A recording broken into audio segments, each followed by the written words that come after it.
Hi everyone. Welcome to the Deeply Troubled podcast. I am 1/3 of your host, Natalie Lopez. I'm the second third of your host, Gwyneth Parrish. And I'm the third of your host, Isabella Alon. Third of your host. Oh yeah, it's very. It's still the morning. We are one whole of your hosts. We are.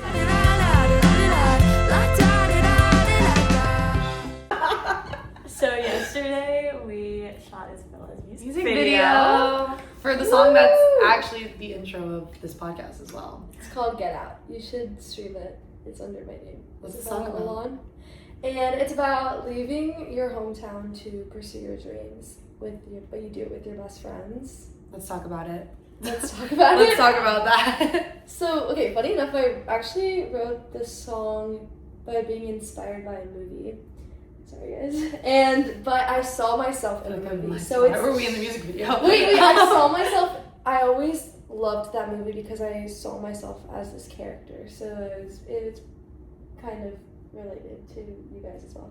And She said that. That's a good save. And yeah, when I wrote that song, I immediately loved it. I felt like it was my first really happy song that I've written because I used to not write happy songs. She doesn't write any happy songs. Hey, I'm starting to write happy songs now. But and we shot it with actually a good friend of ours from high school, which I honestly was texting him last night and I was like, this feels really full circle. We kind of That's really full circle. So Gwen and we just not in any bad way, we just didn't really keep in touch all the way because we were just really far We went to different schools. We went to different schools, but no animosity there. Just grew apart naturally, and then we knew he was in Austin, so we on a whim asked him if he wanted to record us. He's a film major here at UT. So we did a little music video out in some hill area. It was beautiful. It was stunning. I found a hill, which was awesome. The narrator, obviously to you, but the narrator in that song is so interesting. Is so troubled. It's we'll say. so troubled. Is troubled by this very desperate need to leave where they're from and go after something. Do you want to elaborate? I can elaborate. I think for the longest time also, and I think you guys probably feel this way, I was so ready to leave Houston and experience new things, meet new people, and so it was very troubling growing up in Houston. No, I'm kidding. It was I think when I went back to my hometown, I realized that it's maybe not that bad, but when you leave, it's such a great feeling because you feel like if you felt like you needed to leave, you feel so fulfilled in that realm because you did the hard thing. And I've never moved across the country, and I went from Houston all the way to upstate nowhere in New York. And I think when I wrote that song, I felt very, wow, this is super true to me. This is super true to a lot of my friends because we're all left our hometowns. We all felt this need to get out essentially, and we all were in it. I felt like it felt right. Figured out. There's one specific line in the song that's my favorite line in that one, which is it's in the bridge, but it's I need to get out to I should have been there by now. Do you feel like that ever? Yeah. That's the one I feel like I relate to the most. Yeah. And I feel like we're all pretty future forward, future oriented.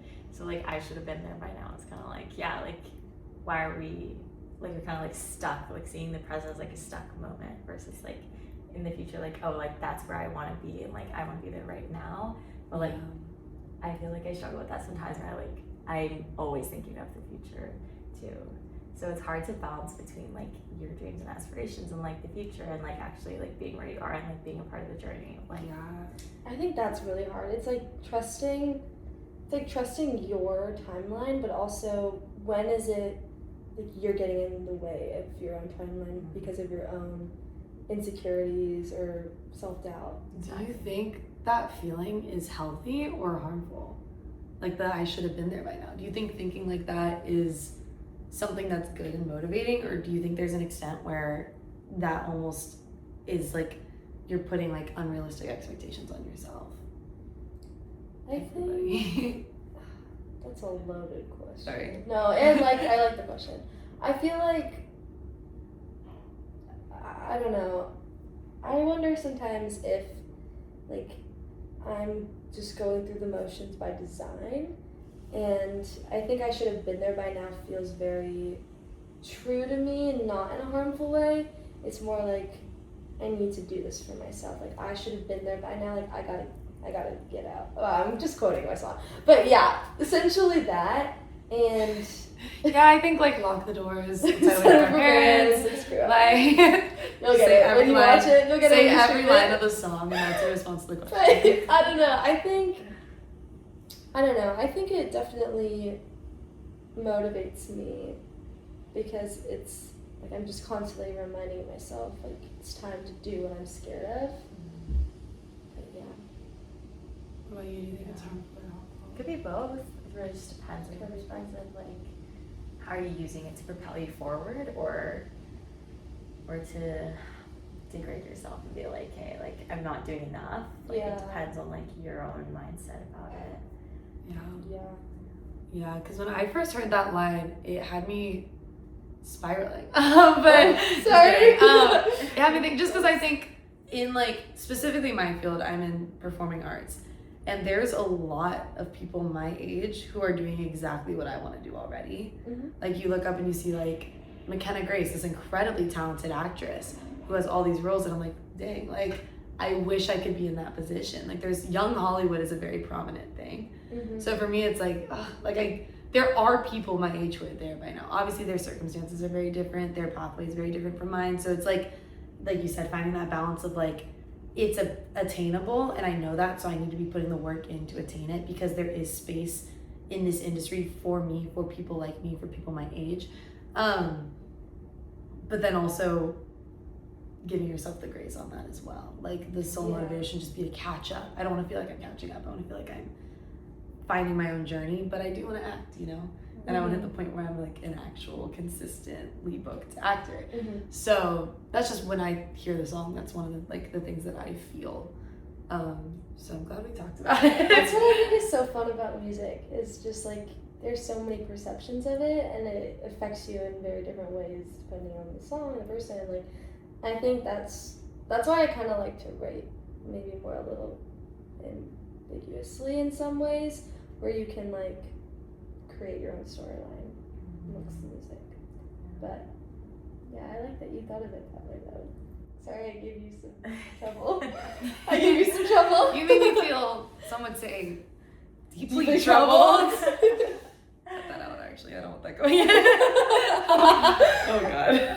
So something we were talking about as we were creating a podcast was kind of like, with the direction that we wanted to go, is kind of like what troubles you, but how can you reframe troubled in a way that is empowering almost?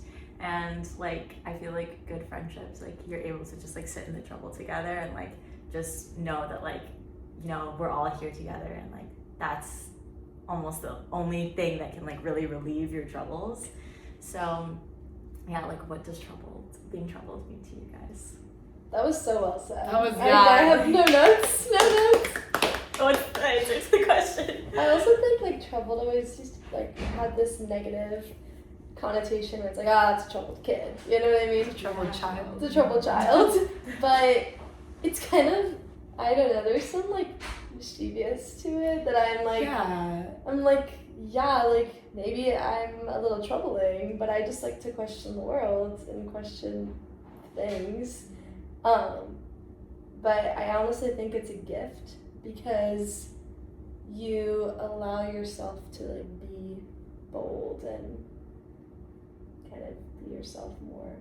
The word not afraid of trouble it. also just has so many meanings. Like what troubles you, what's like bothering you or on your mind or prominent in your life doesn't even necessarily do a bad thing, or like you were in trouble, like you've done something wrong, you've done something that's not the expectation of you. Mm-hmm. So I guess in the context of the podcast, it's like what troubles you is more just like what is on your mind to me. And then like what relieves your troubles is a different meaning of trouble. Like what like that context of trouble is like what's bothering you and what's bringing you joy this week. But I think I like the word for the podcast so much because in different contexts it means different things. Yeah. And I think that's really fun. It's also just kind of a fun word. Like I love trouble. Like as a kid it has a Causing negative trouble. connotation. Yeah. As you get older it becomes like more positive. Yeah. And so I like that a lot. So to me I guess it just means what's going on? Like what's happening? What are you thinking about? What's prominent in your life right now? It also is a word that like pays tribute to like the emotional aspect of it too. Like instead of saying like what's going on in your life, like going on is so just like okay, like what's happening? What am I going through the motions? But like by saying trouble, you're really getting the person to think like, wow, like what is like piercing the heart? Like what's really going on? Yeah. What's making some you feel? internal reflection might be needed. Yeah. I also just feel like it has this like lighthearted nature to it for me in some way. Like I think like it's both. It's a double entendre. You can have it be like what's troubling you, like we what's said the phrase double entendre I in know. every single podcast. Google it if you don't know. It's great. But it's like what's bothering you and also like it could even be funny, like what's troubling you, and you could just be like, man, sorry, I needed to bring it up. But like it could just be funny. It could just be funny as well and lighthearted and it's cute. I What love troubles it. you? When I had like a little 4th of July thing with Isabella, and you were telling me about how, who is it, your mom? My mom. Her mom was like, you need to have a signature thing. Go Oh. on. You sound so Okay. We're just gonna talk about my mom on this one all the time because she's so Let's talk brilliant about and this smart. one. But my mom always said that every person should have like a signature thing that you can automatically recognize that person would have or would be like. So for my mom, it's shoes. Like she was always known when she walked into a room, like everyone would look at her shoes. And like guys would compliment her, girls would compliment her, like that was her thing. And so she used to always be like, Isabella, what's your thing? And I would never know what it was, and it was stressing me out. I was like, how do I be interesting and different? But like my thing became jewelry because I just naturally loved jewelry. So I always have like a lot on. Right now I actually don't, but I usually do. But I think it's really cool when you have something that's super recognizable, that's like true to you, because not only does it keep you unique, it just like you have this distinctness about yourself that I think is super cool. But yeah, I was like talking to you about it on our 4th of July, which is super I love it. It's such a like good way to stay memorable as well. Like you kind of allow it to like tie into your identity a little bit too. You know, like jewelry, it's like artistry and like kind of like the sense of being adorned in a way, you know, like, and I feel like that's just very like true to you. But I'm like, I don't even know what mine is. Like I'm still Is it something that you purposely do, or is it like something that people observe of you? Like, was your mom's like she purposely had these big shoes? No, or she like, just loved shoes. And so people just associate with her. So is it something you can really decide for yourself, or does it have to be decided by others? It's really interesting, but I think I decided for myself that I like jewelry because I loved getting it. I also loved wearing it, and my parents used to be like, this is too much, and they didn't like it, but I liked it anyways. And then I think since I was like confidently wearing it, people then were giving me like reassurance on it.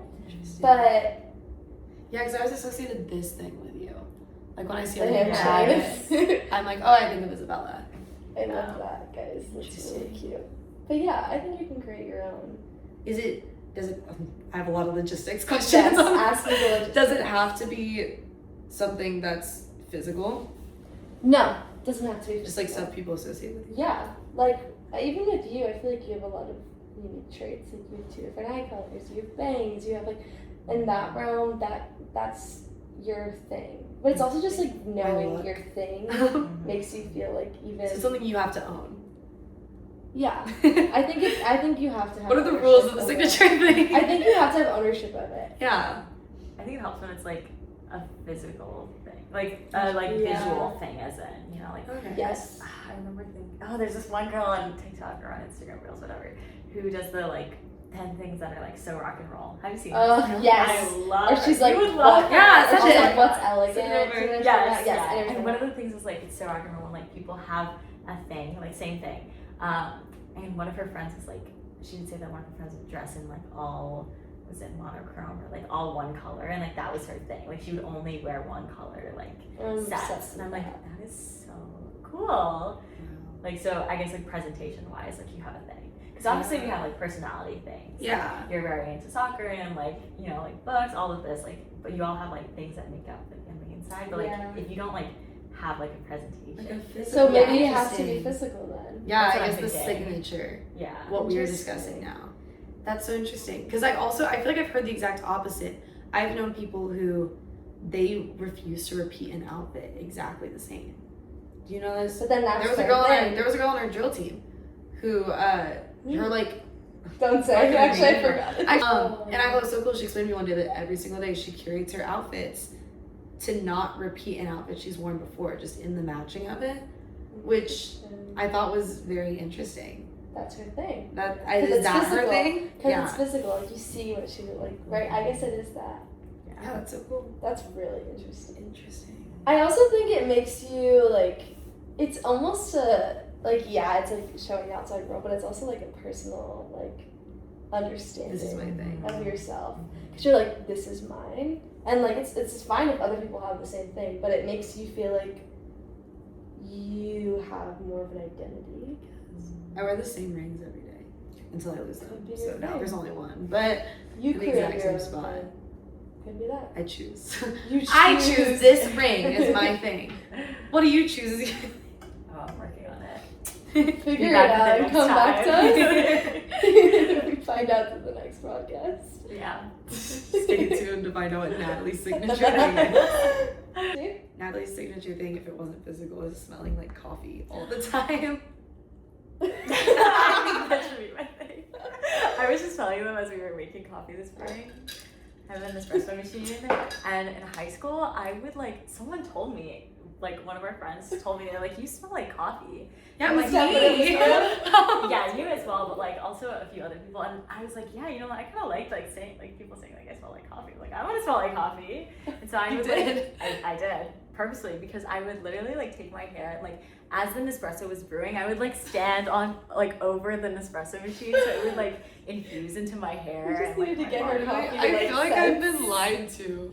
Yeah, because we all thought it was For natural. years I was like, wow, like that's so Natalie. She naturally just smells like coffee all the time. I love that you put your hair over the coffee. I thought that was most effective. Like, why was it It gonna stick was. to my skin? Like, it had to be in my hair. I mean, yeah. I was just like, wow, she has like coffee flavored shampoo. Swear, Like everything in all her my life just secrets. leads to it leads to her smelling like coffee. That could be your thing. That's my thing. Natalie's signature thing, scent.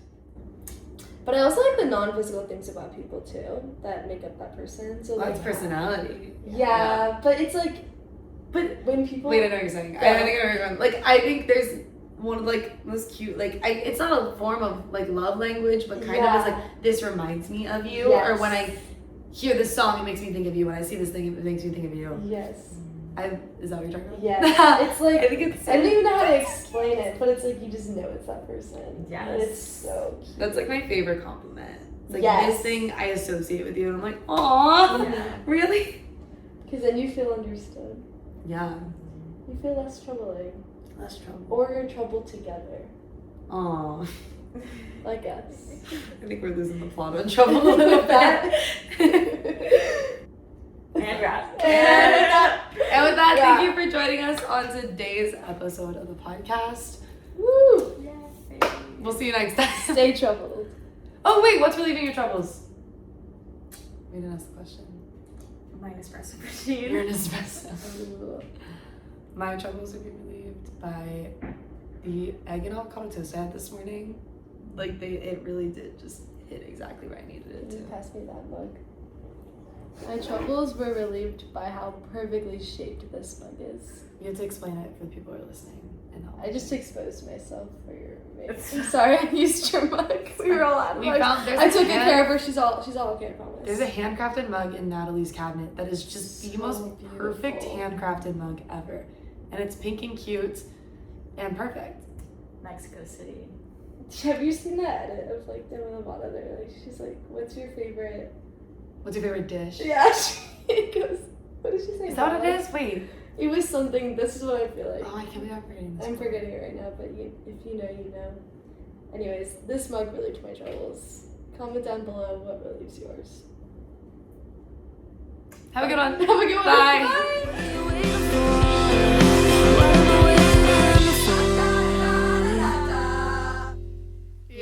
Yeah.